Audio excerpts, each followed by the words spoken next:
Good evening, everyone. I do not know if any. Oh,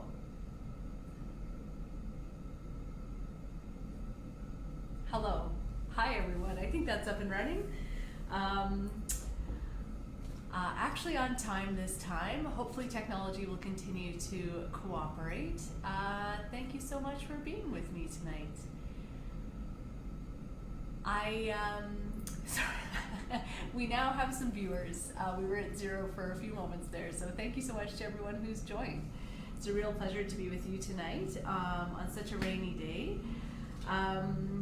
But delighted to have the chance to connect with you all and share a little bit about what's been happening around the ward, what's been going on in the last 6 weeks or so. Yeah, our conversation back in May just feels honestly ages and ages ago.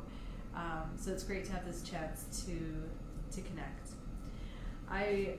Thanks to my team, who I should always start by thanking. I would not be in front of you right now if it wasn't for my awesome team getting this set up and getting me ready to go. So thanks so much to them. And they've actually prepared me with some speaking notes, which is very helpful and much more organized than I was last time. So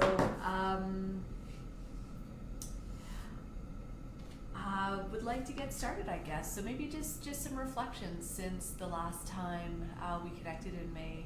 You know, it's just a week after that community conversation that some really tragic events occurred in our community. And this was, of course, the deaths in Chinatown, which are, just truly horrific and really speak to a lot of the systemic challenges that we have in our community right now. I'm not very easy to hear, I'm hearing. I will try to speak up, and if you still can't hear me, let me know. Thanks for flagging, Stacy. I appreciate it. But yeah, I my heartfelt condolences go out to the family and the whole community that was really impacted by those events in Chinatown.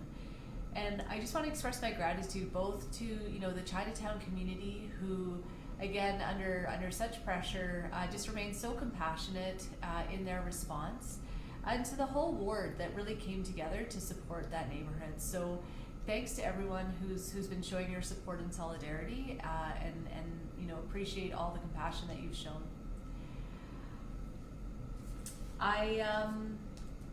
The other thing that's really started up in recent weeks is we're seeing a lot more encampments in our community. I know that's an issue in various places across the ward and frankly across the entire ward and entire city. So we do have some additional resources that we've been able to get in place to support folks living in encampments and also those surrounding businesses and residents as well. That's some ongoing work that we'll continue doing. As some of you may know, I did pass a motion last week about exploring the possibility of having some managed encampments. So these would be very small scale, really just looking to break the cycle of people being encampments, being moved, having nowhere to go, setting up again, just not really achieving what I think we need in our community. The small scale managed encampments just being an opportunity for folks to have a space where they can be for a short amount of time as they get ready to move into some of the permanent housing that's opening up later this summer.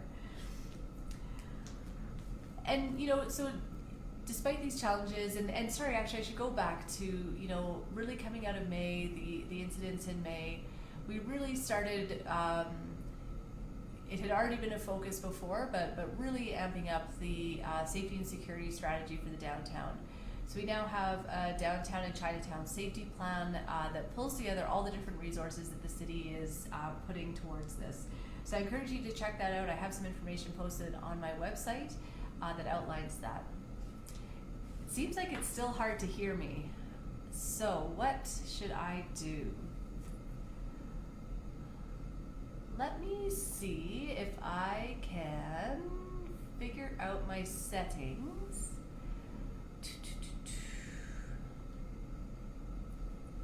Sorry, everyone. I will get better at this.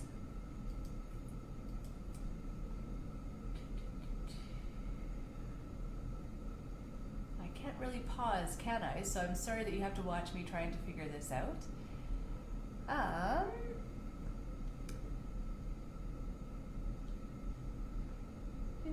Do. I do not seem to be able to access any of my settings. I'm going to try something. I'm going to try switching. So I'm using a desktop right now. I'm going to try switching to my laptop, and I will look to you all to let me know if that's getting better.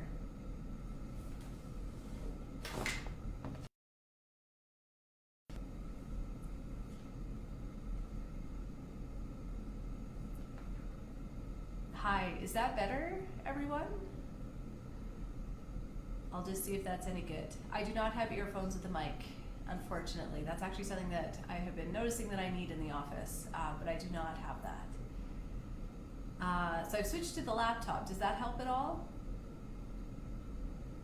I'll wait for a comment to let me know.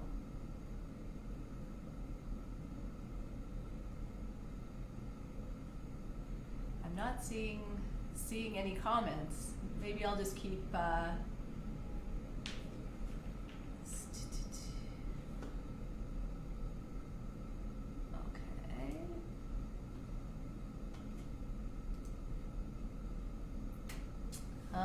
I'm so sorry, everyone. That's a real bummer that that the sound just isn't doing well.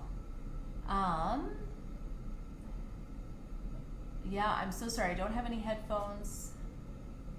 Okay, that's a good idea. Just to, if everyone can turn up their volume as much as possible. Okay.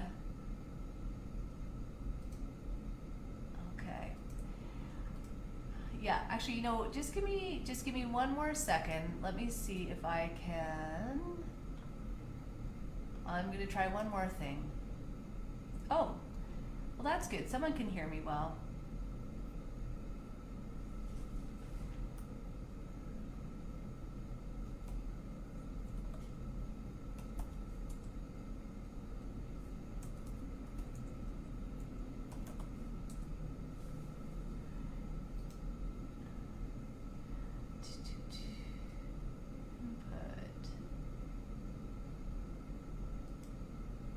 Okay, how's that? Is that better?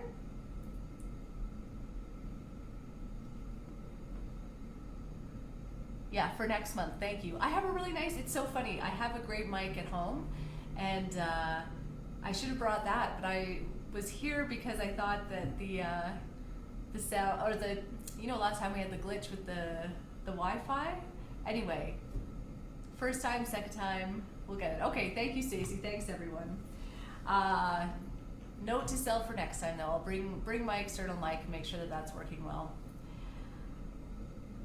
Okay, great. Well, you know, I also want to highlight a lot of the really great things that have been happening in the community in the past 6 weeks. You know, one of the most exciting has been a return to work and seeing so many more people downtown. It's really great seeing the offices fill up. I remember there's a coffee shop in City Hall that, you know, I'd been going to and for a number of months. But that first week when everyone was back, just like bumping into people again, and just the joy of sort of that casual contact has been really, really nice for me. Yeah, just, oh, and the fountains came on at City Hall this week when it was not pouring rain and a bit warmer. It was just packed with kids all day long, and it's wonderful to see. Great to see so many people downtown enjoying the heart of our city. You know, I think the first few months on the job was a bit of a different time. There weren't that many events happening, just with COVID there. But the past few months and weeks have been really, really busy with events that have been so much fun to take part of. So I got to do some groundbreaking for the Valley Line West LRT, so that is officially underway and will be coming to our ward soon, and very excited for this new transportation option. I'm getting to know a lot of hidden gems in our community that I had no idea about. So the Alberta Aviation Museum up on Kingsway Avenue is really phenomenal, so well curated. Just a great place to go. I went on a tour just myself and took my family back there a few weeks ago, but definitely a hidden gem. There's been a lot happening, you know, downtown. The artificial intelligence community had a great anniversary event. Downtown Spark happened. I don't know if any of you had a chance to take in. There was the event at Alex Dakota Park, which was totally packed. A concert on Rice Howard Way, so much fun. I had a chance to speak on the NAOP panel. So NAOP is sort of an industry group that looks at commercial real estate, so that was great. Oh man, sorry, the list really does go on. So many great community events, so many great places. Edmonton Convention Center, so many wonderful things I never knew about them in terms of their commitment to sustainability. Getting to visit a Mesquite Academy up near Blatchford, great education program. This month, is Pride Month. I was able to proclaim June as Pride Month on behalf of the mayor, which was really wonderful. Also getting involved in a lot of the events around Indigenous Peoples History Month, which has been really fantastic. There's, again, just so much going on in the space. And then we've been busy in council as well. So I did have one question submitted, so I will get to that. But if anyone has anything else that they'd like to put in the chat, please do.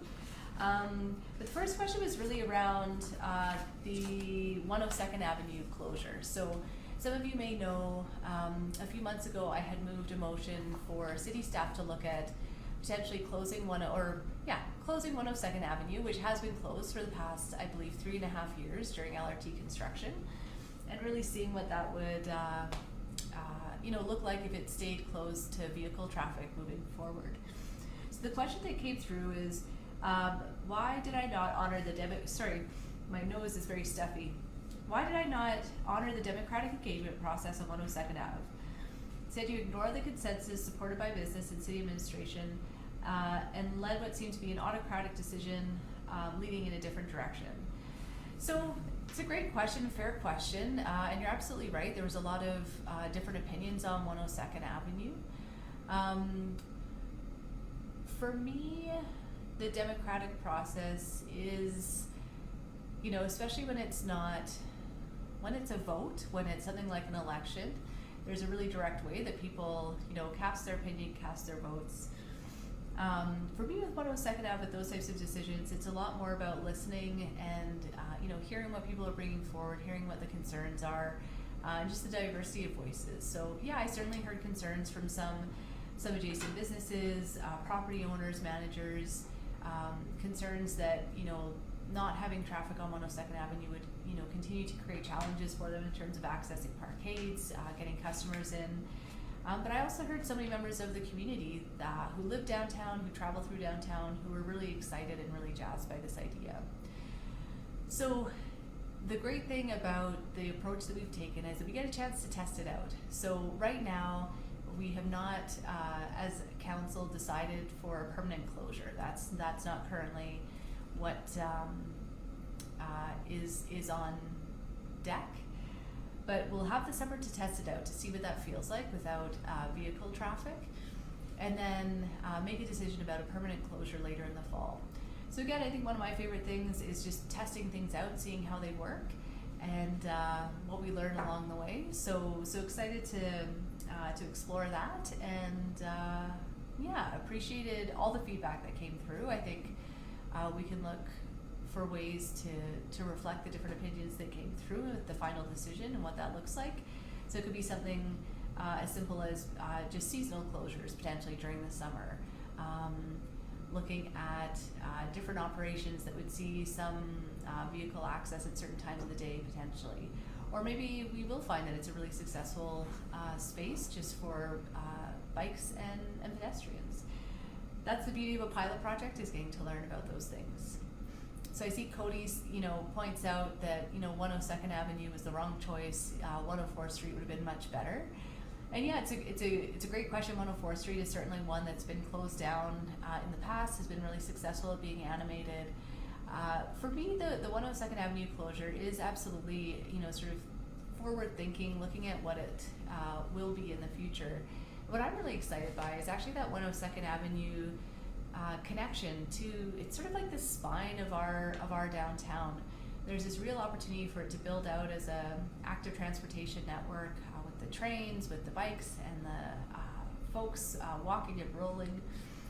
We can go, from Warehouse Park to the vibrant 104th Street, to Rice Howard Way, and to our civic precinct around the library and City Hall. So again, I think it really is that backbone of connectivity in the center of the downtown.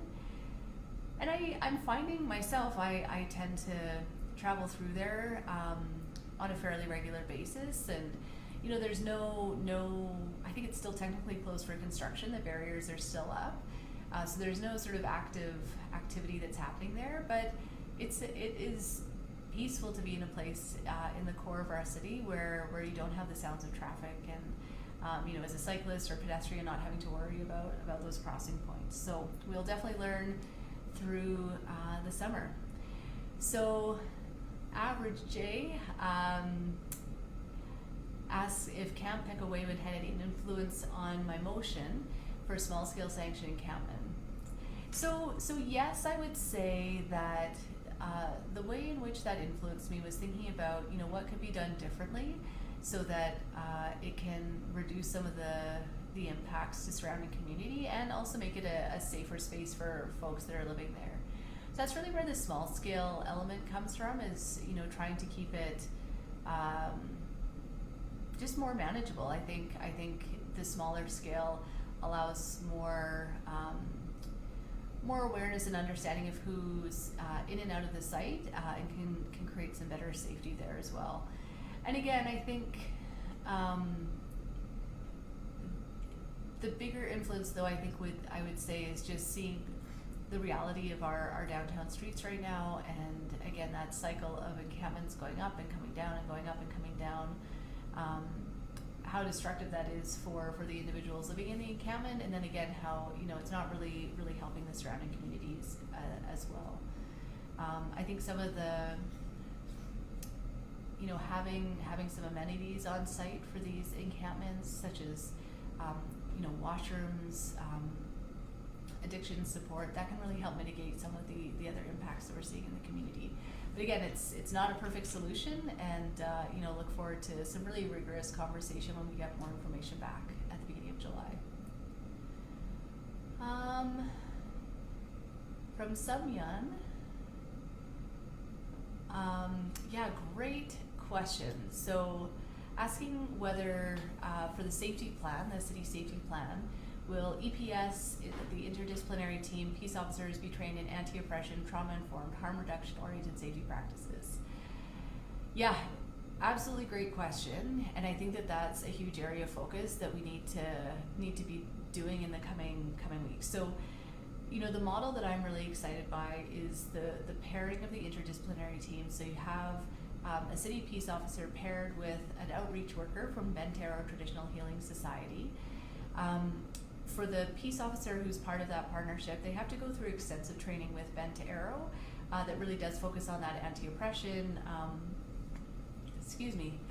trauma-informed approach to enforcement. So those peace officers, that are part of those teams, do have that training. And then the great thing too is that seems to be really rippling out, that peace officers are really looking for the opportunity to be involved in that, and so have been getting that training as well, so that they can be part of those teams. And so sorry, the other one. So what does that mean? So again, that for me is that focus with the COT team. But I think you're right that looking at some of the other training, making sure that that's in place and that people are doing it and being upheld to that. In terms of sort of how we know that they're doing it, it's a really great question. I think that's where feedback from the community is really important. If you're having interactions with peace officers or EPS, good and bad, it's important that information be provided so that we can assess how the standards are going. The other one too, we're just even something as simple as monitoring the number of tickets being issued. So again, there were some changes made recently to the conduct of transit passengers bylaw that was not intended to be a return to what the loitering bylaw used to be, but there are certainly some similarities. That was a really tough one. I had hoped to see an amendment that would narrow narrow the change to the bylaw to very much be focused on open drug use. So that's something that was really prevalent in the transit system, and peace officers didn't feel that they could intervene because it's technically a criminal matter, and so the only route for intervention was getting EPS, which, you know, further criminalized people who are maybe struggling with mental health and addictions. So by adding that into the conduct of transit passenger bylaw, created a route for peace officers to engage with folks who were using drugs in our transit system in a way that wouldn't criminalize them. So I think that was a really positive approach and justification for those changes.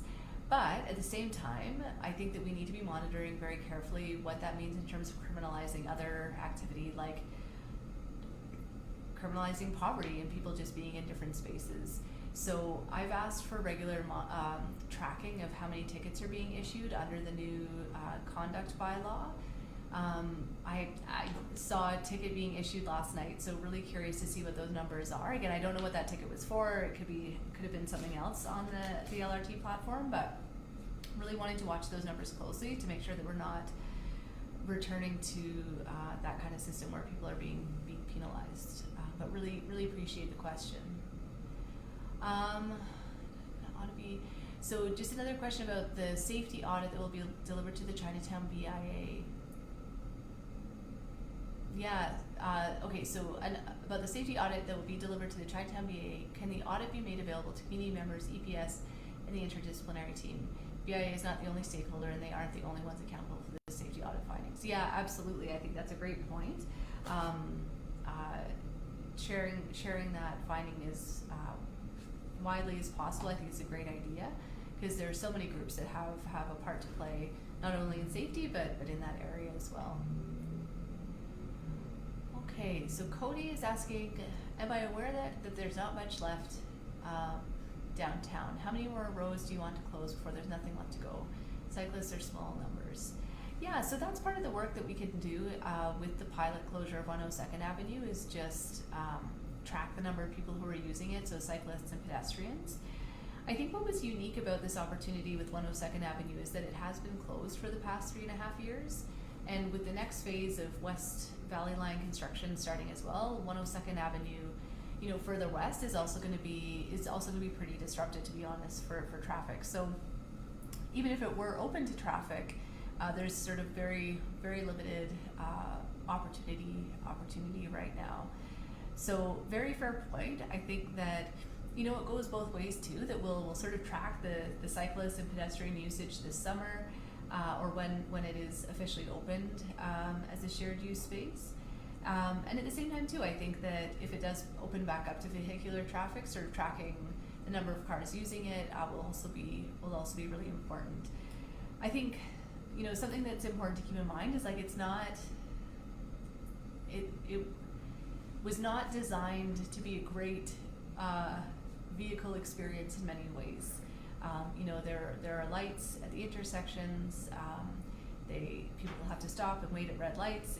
You know, for the vehicular traffic, and there's no left-hand turn north, so people still have to turn right and go down to Jasper Ave and find other routes.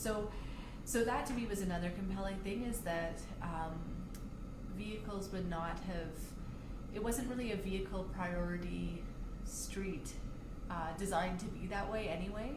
So we'll certainly see how it goes, but appreciate the general comment in terms of needing to make sure that our downtown continues to be accessible to a variety of users. Cars are certainly a very important part of that, so appreciate the feedback. Yeah, so Rick, I think I had an email from you recently about this, and I was drafting it, and if I haven't sent it, but Rick talked about spotting a naked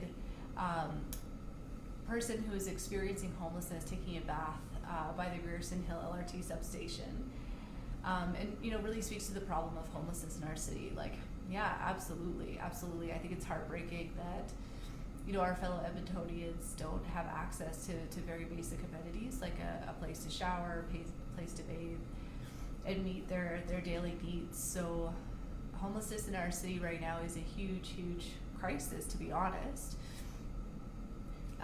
We're we're close to 3,000 Edmontonians who currently have no home.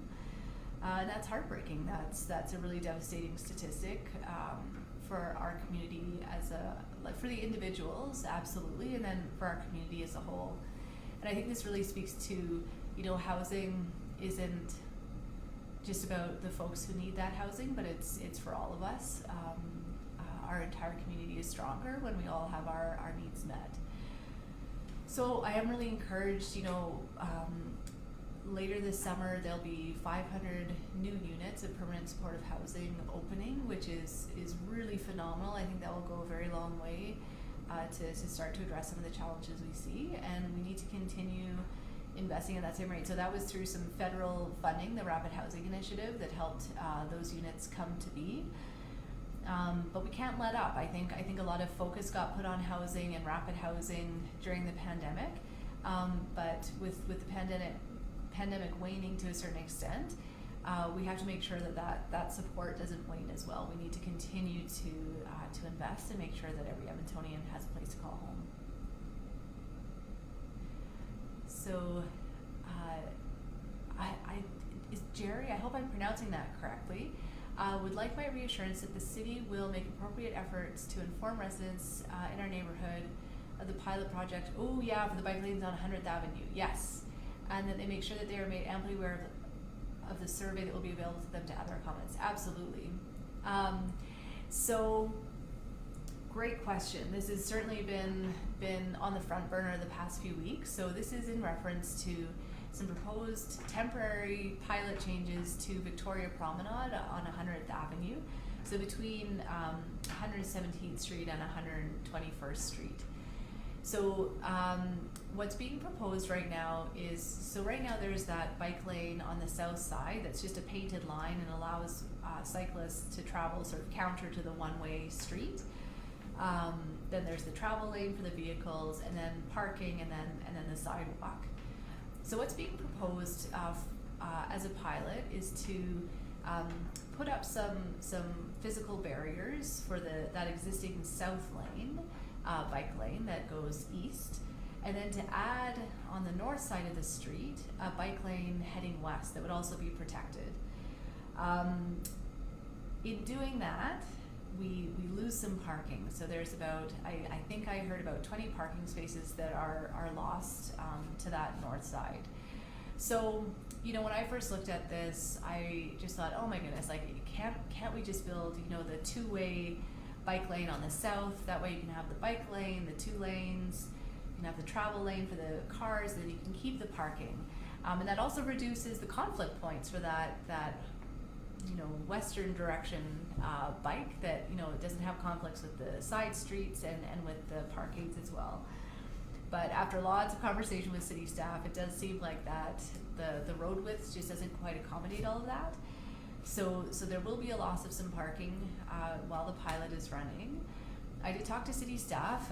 They just let me know, which is great. Just looking at the side streets, so 119th and 18th and 17th, just to see if there was some possibility of opening up some more parking spaces there. There's a lot of no parking signs along the curb.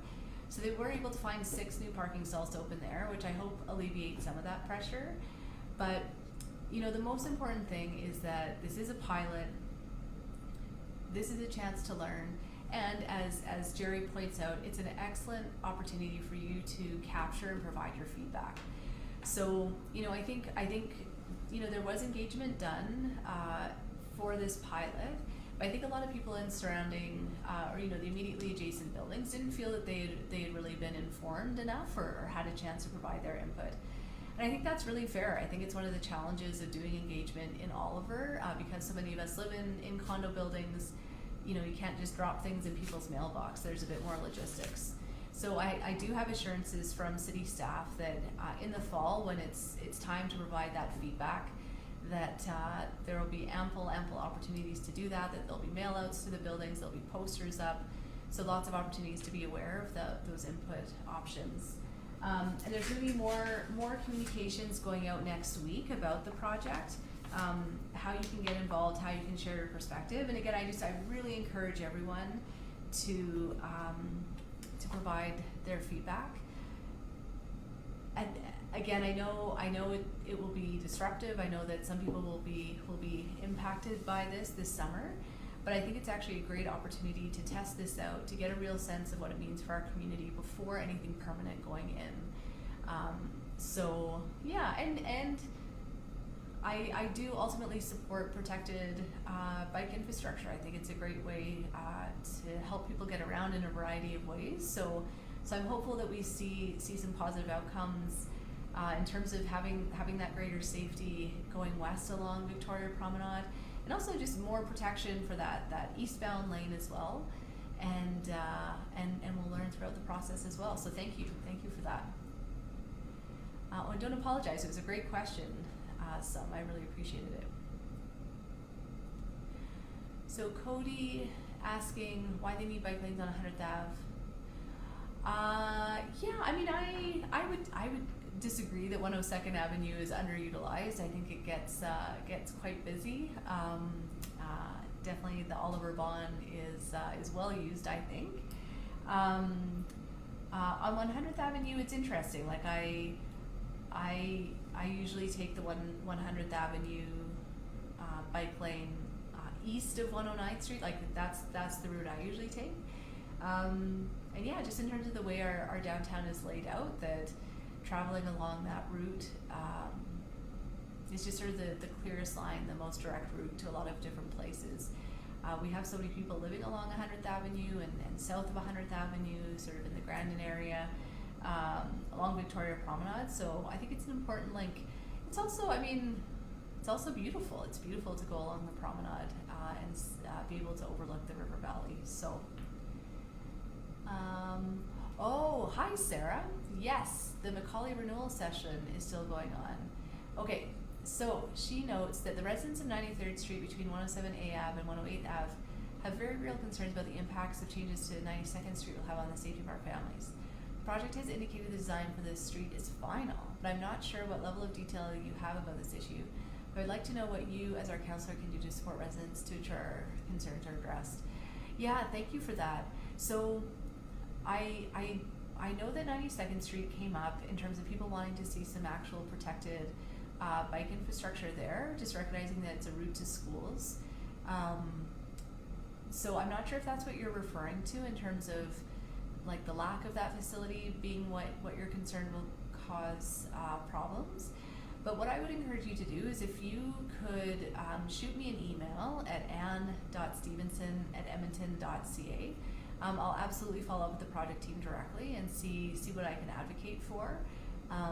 You know, very, very happy to take your concerns forward. I had not understood that the designs coming out now were final. I thought that there was opportunity for further refinement.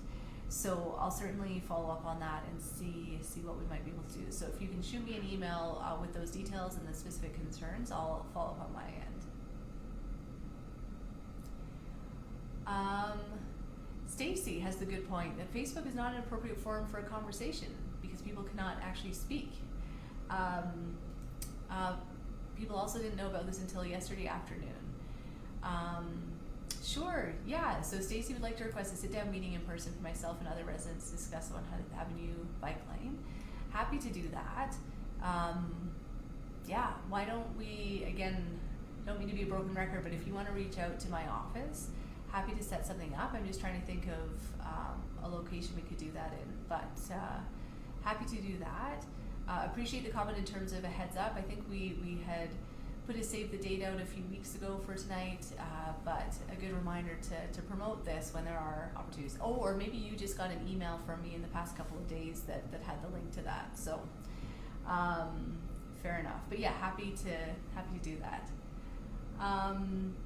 Oh, hi Heather. Heather is asking if we can have a permanent public bathroom facility in Blatchford. That is an excellent question.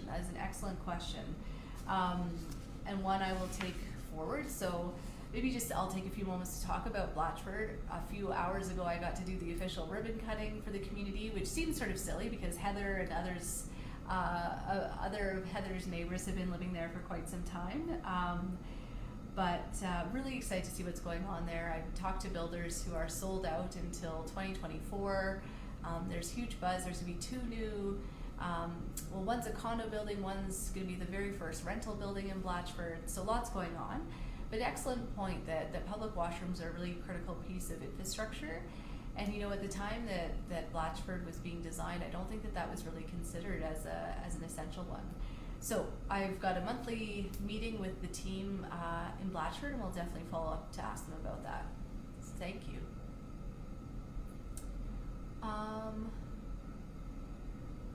Sorry, I think I might be losing track of the. Okay, great.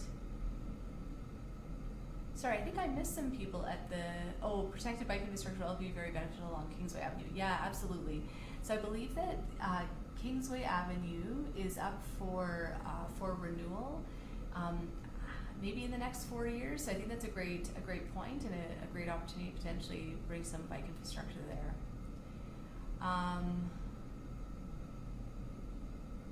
Okay. Sorry, there are a lot of comments, and I'm sorry I'm not doing a very good job. I'm going to jump to, I see Zach is asking about the Oliver Pool.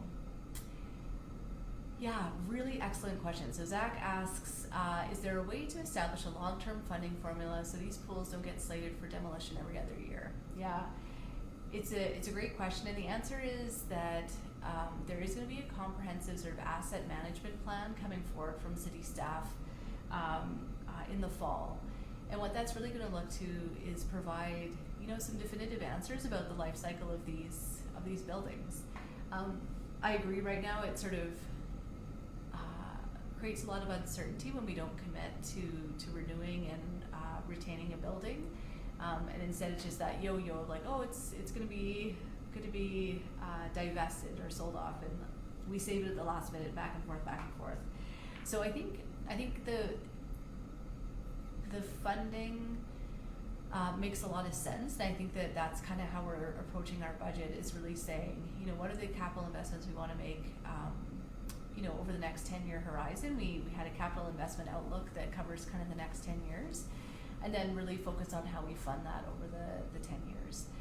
That's, for a facility like Oliver Arena, Oliver Pool, that's going to require a lot of investment, I think, and so this is sort of that decision point about how we decide how we're going to go forward. I am a huge fan of our local amenities. I think that if you look at a balance sheet, maybe per square foot they have a higher operating cost, but in terms of usage, in terms of value to the community, I think that's really, really high and something that we need to be focusing on. So more to come on that in the fall for sure, as we do our sort of asset management strategy. I mean, the only thing I would say too, I think that there could be an exciting opportunity on that site to do some sort of new redevelopment. So for example, combining the pool and the arena and what used to be the community league, where we don't have one now, and sort of doing a combined new development is maybe the alternative to renewal. But I think having the clarity, avoiding that back and forth is absolutely critical. So thanks for raising that. Okay, so Sarah, thanks. You've clarified that that's about not being able to turn north at 92nd Street. Okay. I'm going to go back to the top, sorry. Oh, so I'm hearing from Stacy there was a resident struck by a cyclist on Sunday on 100th Avenue. I'm really, sorry to hear that. Definitely something for us to follow up on in person. I feel like you're right. This isn't a great, because I want to ask, like, where were they crossing? Where was the cyclist? And appreciate that we need to have more of a conversation there. Okay, Monique, I hear you mentioning a concrete divider for the bike lane. Yeah. So that's actually a great question. I don't know the exact materials that they're planning for the installation. I believe that there may be some planters on at least one side, because I agree, those physical barriers for the bike lanes, we want them to be attractive. So there'll be more details about that when more information goes public next week, so we'll keep an eye on that. So Mark is talking about, as a resident on 100th Ave, widening the existing bike lane. Like, honestly, Mark, I totally agree that that's exactly where my mind went. I think that makes a ton of sense too. I've drawn out diagrams.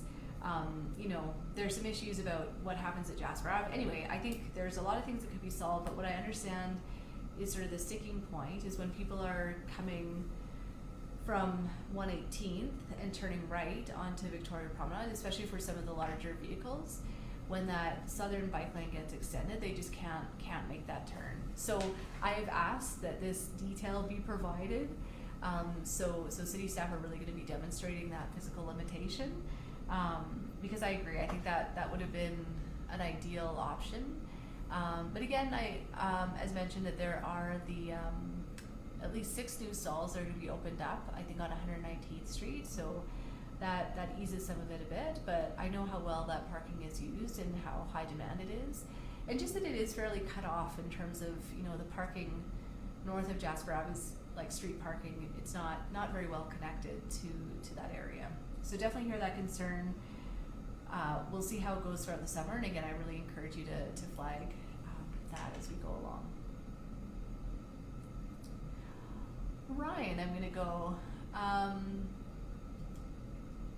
So Ryan is wondering if I could comment on the administration's recommendation regarding the disposal of city-owned buildings designated as protected heritage buildings. Does the will exist among the council to honor the city's commitment towards maintaining city-owned heritage buildings?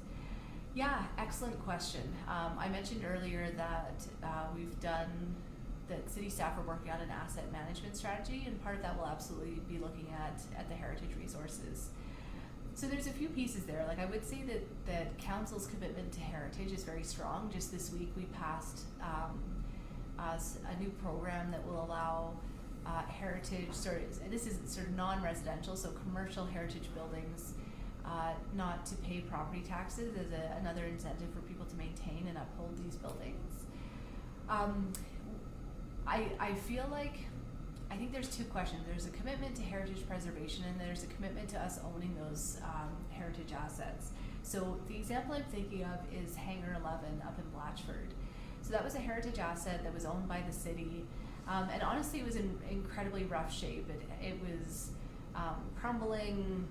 It would have been tens of millions of dollars for the city to bring up to snuff. So what ended up happening is that there was a private group that has taken over the hangar. They're going to redevelop it, maintain it, keep that as a heritage asset, and make it commercially viable. The city is investing $5 million, but I think the overall cost of all of that refurbishment is going to be about $45 million. So I would just say, so those are the types of things that I think I'm open to, in that I think that ultimately leads to better protection for that asset, because the city just couldn't have afforded to do all that upgrading by itself. I think if we are keeping heritage assets, we need to really commit to maintaining them to a high standard to preserve them.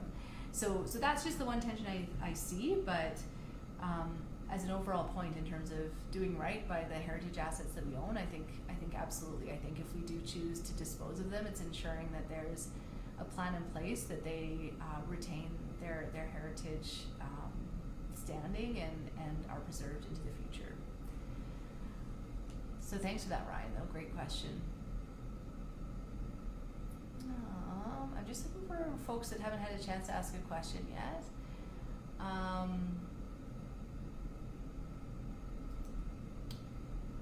So average J, the bike plan is estimated to cost $306.5 million, and is set to come to the budget cycle as a funded profile. For the same amount of money, the city can create approximately 246 units of permanent supportive housing. Yeah, it's a great question, and these are the trade-offs and balances that we're going to have to be going through in the budget cycle. It's not going to be an easy one. Weighing those priorities in terms of what the most urgent needs in our community are. And the hardest thing too is thinking about not only what we need now, but what we need moving into the future. I think that those are the tough questions ahead of us. But every decision we make to spend in one place does mean that we're not investing in another. So always important to have that insight and make sure that we're making the best choices to make the most of the resources that we have. So Harold, I hear, yeah, you have significant mobility issues on 100th Avenue, and really affects your ability to get around. And I'm guessing that's maybe for sort of car access or drop-off access. So again, really happy if you want to reach out to my my office. We can set up a time to talk. Again, if there's a way we can coordinate a group conversation, happy to do that, but always happy to jump on the phone and have a quick conversation as well. So don't hesitate to reach out. Stacy, I know that, I don't think I have an email in front of me, but the information going out next week is going to have contact information for the teams that you can reach out to them directly and get in touch. Oh, and if you're having trouble getting back, hearing back from people, just let me know and then we can follow up through my office as well.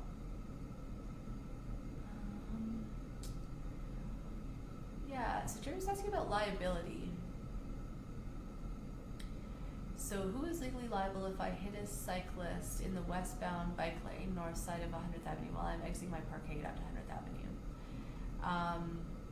Yeah, it's a great question, and I genuinely don't know what the liability is. So I can certainly follow up with city staff and understand, or try to get more understanding on that. The intent of bike lanes is really to create that safe infrastructure, and so I think the pilot this summer can help show us if that is the case. Again, I share some of your concerns just in terms of the number of conflict points along that westbound bike lane on the north side, because it's parkades, it's side streets.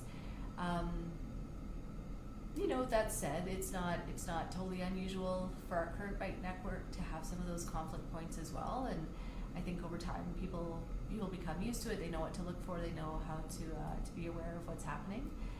What I understand about the reason for doing the split lane, so one direction on one side and one direction on the other, is that with the single bike lanes, the bikes are always moving in the same direction of traffic. So if you're used to shoulder checking to your left to see if there's any cars coming, you would also see any bikes coming. I think what happens with the bi-directional lanes is you're checking to the left, but there's also a bike coming from your right, and I think that's where some of those conflicts can happen. But again, all to be tested out and to see what works best in that area.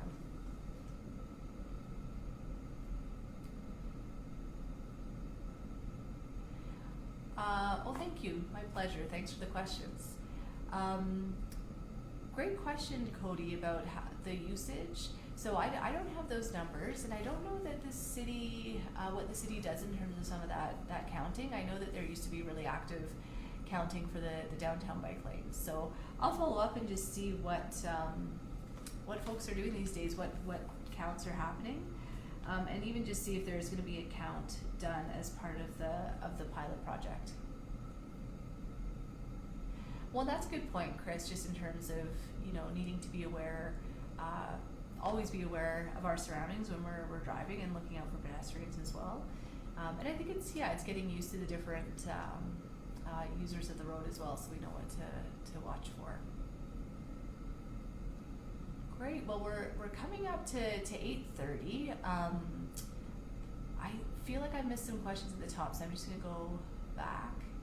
It's funny. Sorry, this is me learning, but at a certain point, I just can't see far enough back. So I'm sorry people have I can't see any questions that were longer ago than 15 minutes, so I apologize if anyone was reaching out before that. Yeah, Ryan, I hear you.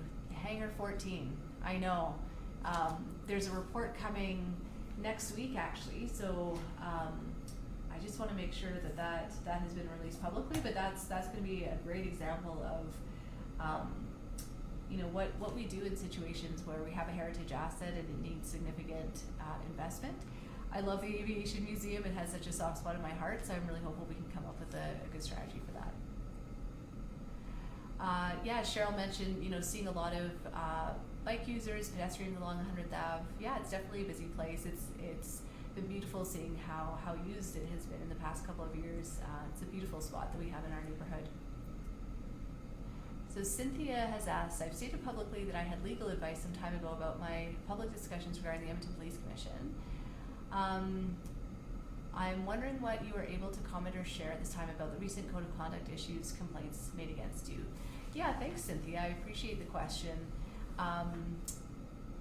Yeah, I mean, I'm happy to state publicly, you know, I fully support my fellow commissioners, you know, asking questions about my conduct. I think, you know, we should never hesitate to flag concerns or you know, raise issues if we think we see something happening that isn't right. So happy for them to have brought those forward. I don't agree with the characterization of my actions, but you know, happy to kind of work through that process and come to a resolution on those. Yeah, I don't know that there's too much more I can share on that, but yeah, again, one of the things I really like about my role on council and on the commission is, you know, really bringing that lens of accountability and being able to have those tough conversations in public. So again, happy to have those conversations with folks.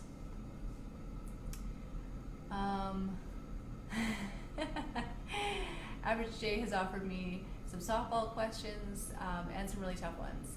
So go for it. Why don't you give me one of each, and we'll go from there. We'll see if I can do it in 8 minutes. But if someone else does come up too, I'll prioritize theirs. But we've got 8 minutes to fill, so happy to take your question. And as I'm waiting for that, just want to say thanks to everyone for joining. This is still a new format for me. I know some of my council colleagues have had each other on as guests. I had a chance to be on Andrew Dack's event a few months ago now, so I will look to do that for our next one, I think. Yeah, looking forward to it.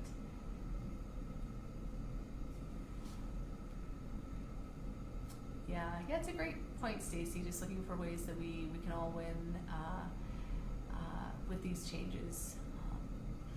Make a place for everyone.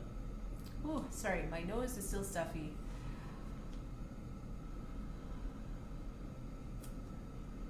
Great. Well, I'm just trying to think if I was so proud to have some opening comments and some opening things to talk about. But what am I going to close with? I'm just trying to think of all the things coming up. So council is sort of running headlong into our summer recess. So we have a break from July 11th until August 8th, I think it is. So I'm going to be doing my best to take some time to recoup and re-energize. So I won't be posting as often, but looking forward to having another community conversation as soon as we get back. Yeah, excited to have a chance to catch my breath, do a little bit more strategic thinking. A lot of the past few months have been, you know, responding to things as they come up, and looking forward to having a bit of space to step back and reflect and really think about the strategic plans for the coming. Asher, great. Asher, you're gonna be the last question tonight. So the new LRT, he's heard that there isn't going to have a lot of bells at crossings, and that's correct. So this is a new low floor LRT. So our current LRT system is like, it's more like a train. It sort of has that same infrastructure with the higher cabs, and they travel at faster speeds. And so because of that, that's why you have the arms, just making sure that vehicles and pedestrians aren't crossing in front of it. Whereas the low floor LRT technology is much more like a trolley, much more like a vehicle on the road, just with a dedicated right of way. And so those bells and the arms coming down won't be used for this. Yeah, and so again, like, I don't know if I can give too much more context, but that's my knowledge. So again, our current LRT trains are much heavier, they travel much faster, and so any collisions with other vehicles or pedestrians can be really impactful, very dangerous for those that are crossing them. Whereas the new one, the technology is lower floor, it doesn't have that same speed and weight behind it, and so is safer to kind of commingle with those. I think yeah, I think it will be, to be honest, I think it will be less impactful for surrounding neighbors. It'll be quieter, and not sort of as, it'll be more integrated. You know, that those uses, those ways of getting around will be kind of closer together. Average J, thank you. I look forward to it for next time. Never hold back on the hard questions. Really appreciate the opportunity to reach out. And yeah, and I believe there's a speed difference there. Sorry, just Asher circling back. I don't know the exact numbers. Yeah, I don't want to venture a guess because I don't think I know them, but it may be available on the city's LRT website. It's a really comprehensive site with all the build-out information, and that might be in one of the FAQs. But if you want to send an email to my office, I can follow up on that too. Great. Okay.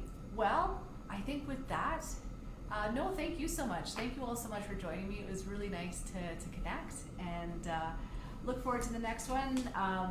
We are making our way through an email backlog, so to anyone who's emailed me and I haven't got back to them, we're working through it. Again, a huge thank you to my amazing team for making this all possible. Huge thank you to you all for taking time out of your evening to spend with me. Really appreciate it. Stacey, yeah, if you want to reach out to ann.stevenson@edmonton.ca, my team can help set up a time for us to get together. Okay, thank you again so much, everyone. Have a wonderful night, and we'll talk soon. Bye.